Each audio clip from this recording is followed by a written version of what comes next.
All right, so coming up at 9, as usual, African Perspective with anchor Aldrin Sampier. And he's joining us now. Aldrin, a very good evening to you. Thanks indeed for your time.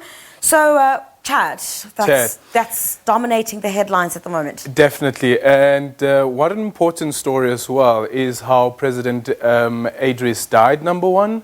But number two also is the question around how swiftly the military council in Chad decided to appoint his son, Mohammed, who's 37 years old, to be the interim president. So meaning that over the next 18 months during the transition, they'll be setting up towards the elections. And of course, this comes just a day after there was a declaration that Idris had won the elections by 79% of the votes, and of course that insurgency and that attack then took place, and the announcement that came from the military that Idris had passed on.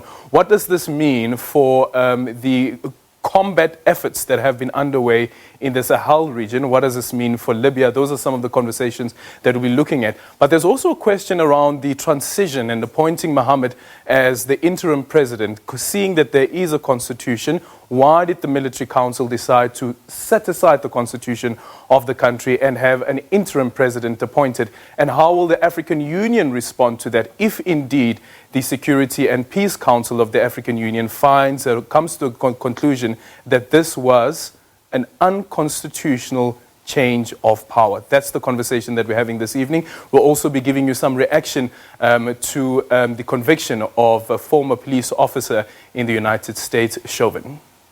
Thank you very much, Aldrin. We look forward to that at 9 o'clock tonight. Take a short break here on the program. We'll have more when we come back.